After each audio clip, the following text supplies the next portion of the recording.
Ini penting kalau aturakan. Jadi makanya kalau sampean tanya caranya ilmu alim gimana, ya satu tadi, kalau sampean masih banyak orang hidup, syaratnya kamu harus hafal Quran, hafal hadis, hafal sekian ribu hadis, hafal sekian ulumul Quran.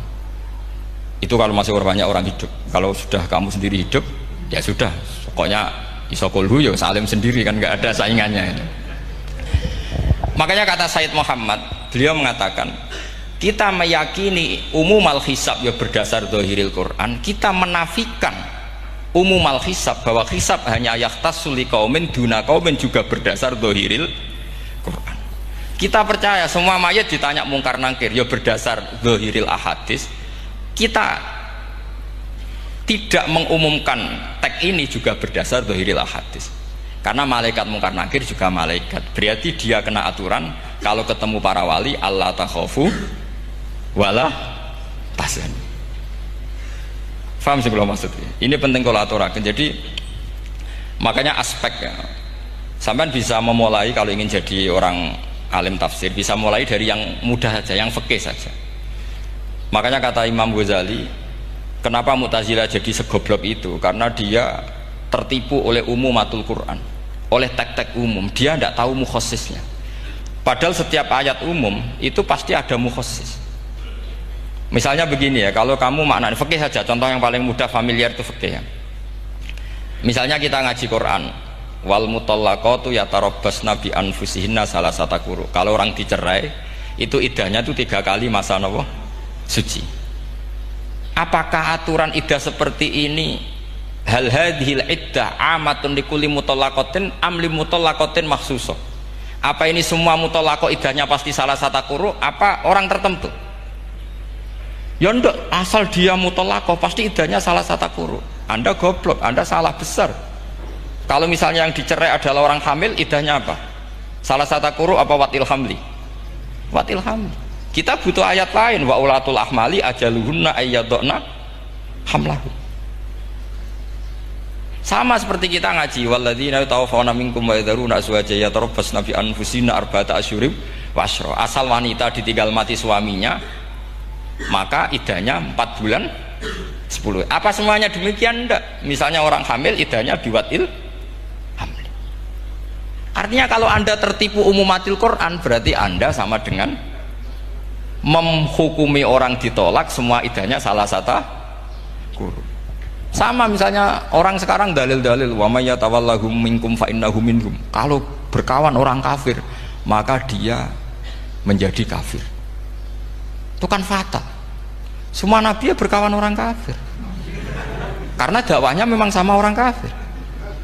Lo coba, andai kan sampean hafal Quran, itu sama teori itu tuh mungkin menyedihkan.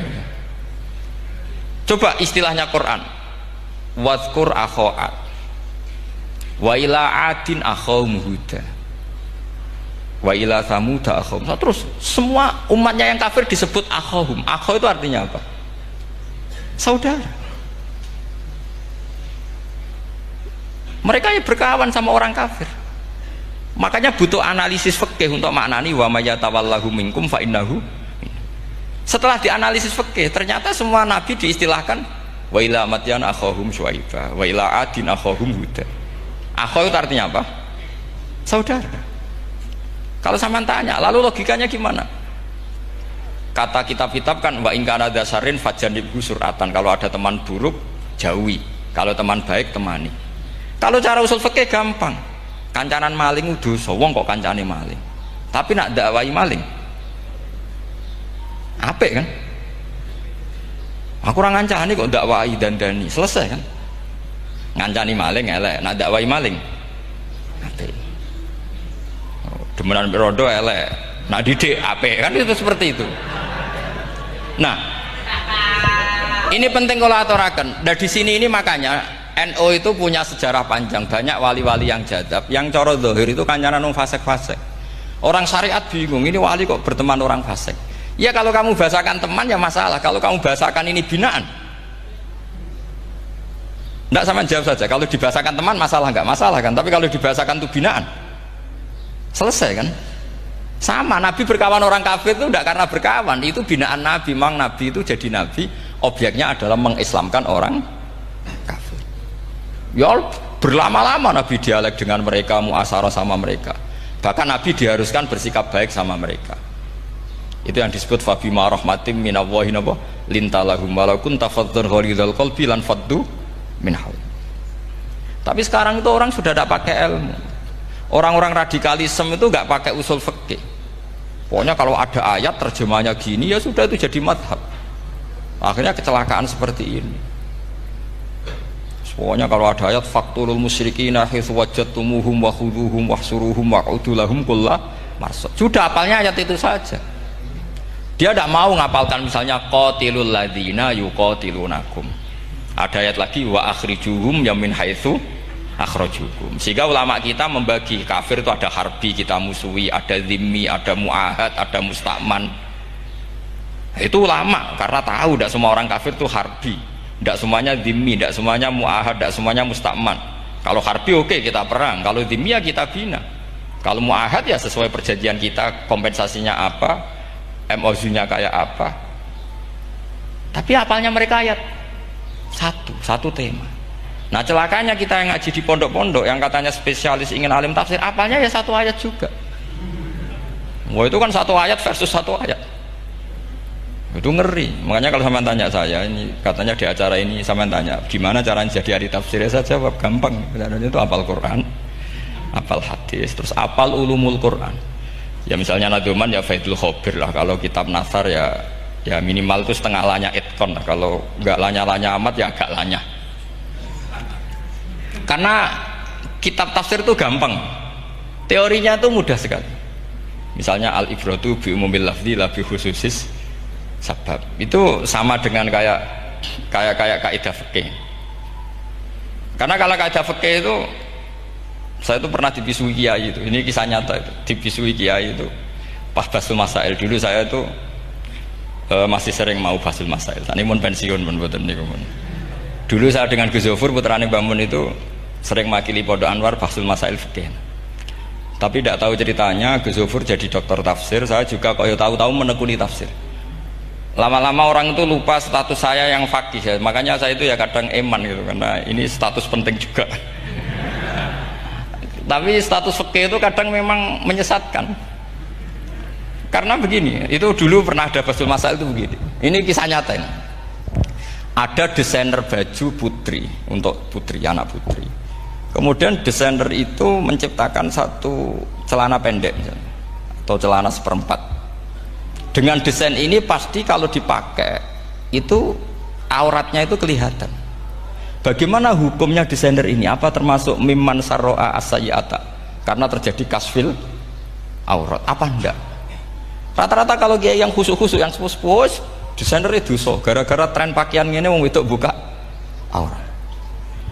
Tapi saat kiai-kiai alim yang muda-muda, entah saking belingnya, entah saking pinternya, tidak tahu. Bilang begini, Pak Yai, yang didesain apa? Ya celana itu. Lalu celana itu fungsinya nutupi apa buka aurat? Ya nutupi. Lu kan lumayan urun nutupi. Kalau haram ya dicopot. Lu kan malah parah itu. Bingung kayak gini. Sampai bilang gini kan. Wah semanis. Itu kan makanya ini guyon ilmiah. Repotnya ngadepi orang alim muda itu kan mbok gedhingi ku ilmiah, mbok senengi fase.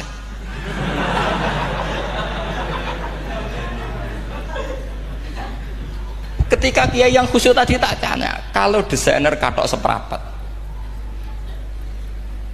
paham ya? Kau coba yang celana dalam terlalu vulgar itu, paham ya? Nggak rok saja lah, rok mini misalnya, rok selutut. Sampean jangan ngeres ya, yang rok selutut misalnya. Rok selutut itu desainernya kena hukum haram enggak? Sampean jawab saja. Oh haram dari kiai sepuh karena dengan desain itu misalnya lututnya kelihatan. Tapi pertanyaannya kiai muda saya masih ingat betul, saya tanya. Lalu fungsi pakaian itu apa Pak Yai? Fungsi itu kan tetap nutupi sebagian aurat. Kalau Anda haramkan, barang haram itu harus dihilangkan. Nah, itu. Sampai kiai itu setelah acara itu manggil saya. Gus, kalau ngakoni jenengan alim tapi itu podo repoti. Podo repoti nak dalam itu kan terus itu ada perumusan di redaksi keputusan yang dijual itu, yang masail fikihnya kan terus diputuskan, dibukukan. Kalau redaksinya halal Gus, nanti orang pakai rok semua. Dan saya balik bantah, kalau redaksinya haram orang nggak pakai rok malah. Akhirnya itu apa? Kebijakannya lucu. Buak we Gus, pertanyaan itu buak sak jawabannya oke. Jadi kita debat tidak jadi. Ini cerita ya, cerita ilmiah. Makanya sampai tidak wajib anut saya ini terlalu ilmiah, jadi tidak baik untuk kehidupan kesalian, kurang baik. Jadi ini, tapi ini ilmu. Tetap kaidahnya fikih ma la yudraku kullu la yudraku kullu. Jangan kalau tidak bisa nutupi aurat semua, lalu jangan sama sekali. Lho kan kaidahnya kan gitu, ma la yudraku kullu la yudraku kullu. Misalnya Anda punya tetangga nggak mau pakai jilbab, nggak mau pakai pakaian muslimah, kamu tidak boleh bilang munisan raklambinan, tidak bisa. Malayu trokukulu layut napa malayu trokukulu nu layut troku napa.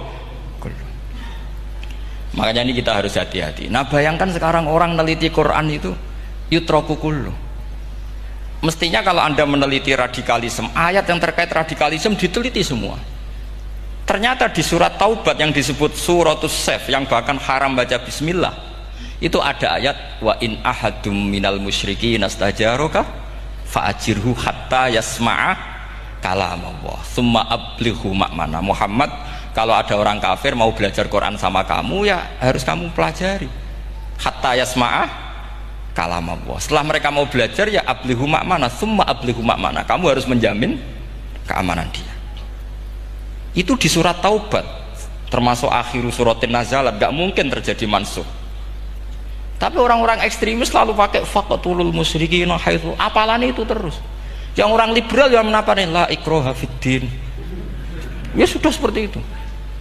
Sing orang-orang ora tegas, ora tau nahi mungkar, ya ma arsalnaka ila rahmatal lil alamin. Ngono terus. Yang kelompok tukang nahi mungkar ya ayatnya amen nahi mungkar. Saya tuh heran, kenapa mereka punya masalah dengan hafalan kayaknya. Kenapa sih hafalannya kok pedot itu? Kita yang hafal semua bingung jadi akhirnya kita yang pinter anut sing goblok. Karena saya tuh pernah debat sama orang salaf, debat gitu. Setelah saya mengutarakan sekian hadis, ada tuh Pak hadis itu, waduh, harusnya kamu ngaji saya, ada debat tuh yang level, kalau nggak level tuh nggak boleh katanya. Itu kan ngeri. Makanya ini penting ya, kalau sampean tanya ingin jadi alim tafsir ya harus hafal Quran semua.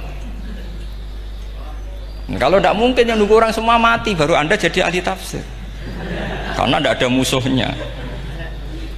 Tapi